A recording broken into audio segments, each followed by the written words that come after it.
প্রতি বছরে গোটা পৃথিবী থেকে পবিত্র মক্কাতুল মুকাররমায় অসংখ্য গণিত হাজিরা এই মাসে জমায়েত হয়।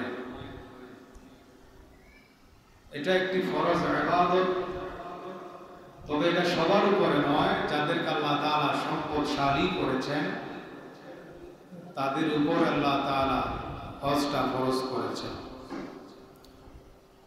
তিরমিজিতে আসছে, রাসূল কারীম সাল্লাল্লাহু আলাইহি ওয়াসাল্লাম বলেন, যে ব্যক্তি আল্লাহ তাআলার ঘর পর্যন্ত যাওয়ার সক্ষমতা রাখে, এই পরিমাণ সম্পদ আল্লাহ তাআলা কোনো বান্দাকে দিয়েছেন, সক্ষমতা থাকার পরও সে হজ পালন করল না। নবী বলেন, এই লোকটা ইহুদি হয়ে মারা গেল না নাসারা হয়ে মারা গেল, তাতে আল্লাহ তাআলার কিছু আসা যায় না। খুব কঠিন বক্তব্য প্রদান করলেন। যারা সক্ষমতা থাকার পরও হজ পালন করে না, এজন্য কৃপণতা করা যাবে না। আল্লাহ তাআলা যাদেরকে সম্পদের মালিক বানিয়েছেন, আর মক্কা মদিনায় যাওয়া এটা তো দিলের একটা তামান্না থাকবে, বারবার দোয়া করে মালিক তৌফিক যেহেতু দিয়েছেন, সম্পদের মালিক যেহেতু বানিয়েছেন, জীবনে যে কোনো মুহূর্তে হজ পালন করা আমার পক্ষে সহজ করে দিয়ে এই দোয়াটা দিলে দিলে রাখা প্রত্যেকটা মুমিনের একটা দায়িত্ব কর্তব্য। এই হজ পালন করলে কি লাভ? লক্ষ লক্ষ টাকা খরচ করে হজ পালন করা হয়, এই হজ পালন করলে কি ফায়দা? সুনানে বাইহাকির বর্ণনা, বিশ্বনবী জনাব মুহাম্মদুর রাসূলুল্লাহ সাল্লাল্লাহু আলাইহি সাল্লাম বলেন,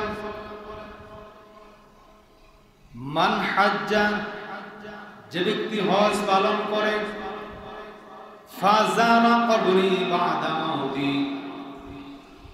আমার রওজা জিয়ারত করে আমার ইন্তেকালের পর হজ পালন করলো এবং আমার ইন্তেকালের পর আমার কবর জিয়ারত করলো, কানা কামান জারানি ফি হায়াতি, নবী বলে সে যেন আমি নবীর জীবদ্দশায়, আমি নবী জীবিত থাকা অবস্থায় সে যেন আমার সাথে সাক্ষাৎ করলো।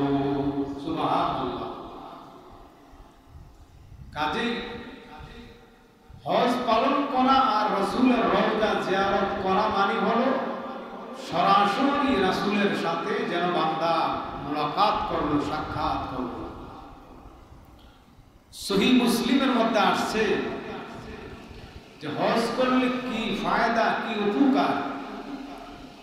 রাসূল কারীম সাল্লাল্লাহু আলাইহি ওয়াসাল্লাম বলেন, যদি কোনো বান্দা হজ পালন করে, একটা লোক ইসলাম গ্রহণ করার সাথে সাথে তার পূর্বের সমস্ত গুনাহ খাতাগুলো আল্লাহ তাআলা মাফ করে দেন।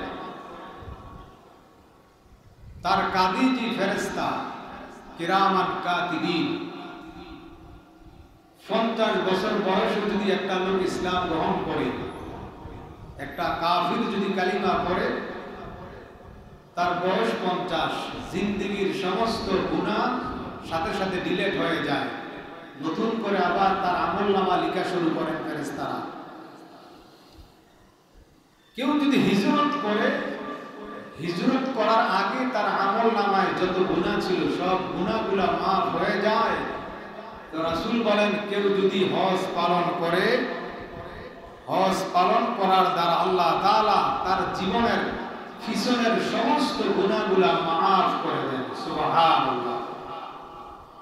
বুখারীর বর্ণনা, আবু হুরায়রা রাদিয়াল্লাহু তাআলা আনহু থেকে বর্ণিত, তিনি বলেন, বিশ্বনবী বলেছেন, যে ব্যক্তি আল্লাহর উদ্দেশ্যে হজ পালন করে, বিভিন্ন গুনাহের কাছ থেকে নিজেকে হেফাজত করে, গুনাহ করে না, রবের নাফরমানি এমন কোন কাজ সে করে না, তো ওই ব্যক্তিটা কেমন হয়? রাসূল বলেন ওই ব্যক্তিটা ওই দিনের মতো হয়ে যায় যেদিন সে মার গর্ভ থেকে দুনিয়ায় জন্মগ্রহণ করেছে। মার পেট থেকে বান্দাটা যেদিন জন্মগ্রহণ করেছে সে একেবারে পবিত্র ছিল। হজ করে যখন একটা লোক বাড়ি চলে আসে সে যেন ওই দিনের মতো পবিত্র হয় যে দিন তার মার গর্ভ থেকে দুনিয়ায় পবিত্র অবস্থায় এসেছিল। সুবহানাল্লাহ, মাসুম বাচ্চার মতো পবিত্র হয়ে যায়। এজন্য যারা হজ করতে গিয়েছে তারা যখন দেশে আসবে তাদের কাছে গিয়ে দোয়া চাওয়া, তাদের সাথে মুলাকাত করা, মুসাফা করা, এটাও একটা দামি ইবাদত। এজন্যই এই হজ করলে আল্লাহ তাআলার নৈকট্য রেজামন্দি হাসিল হয়। রবের সাথে যার সম্পর্ক যত গভীর হবে আখিরাতে রবের কাছাকাছি, সে রবের তত কাছাকাছি অবস্থান করবে। যার সাথে যার মহব্বত সে তার কাছেই থাকবে আখিরাতে। আবু বকর রাসূলকে মহব্বত করেছিল। দুনিয়ার জিন্দেগিতে আবু বকর রাসূলের সবচেয়ে বেশি কাছাকাছি ছিল, আবার কবরের জিন্দেগি রাসূলের কবরের একেবারে পাশাপাশি। ওমর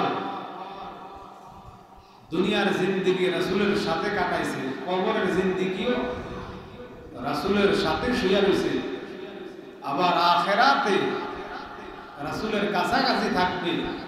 রাসূল যেদিন জান্নাতে প্রবেশ করবেন এই আবু বকর ওমরই রাসূলের সবচেয়ে বেশি কাছাকাছি থাকবে। সুবহানাল্লাহ।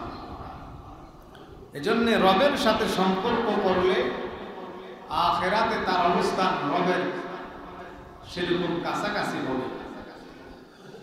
দুনিয়ার এমপির সাথে যদি সম্পর্ক থাকে, হক সে ডাকাত, চোর, জুয়ারি,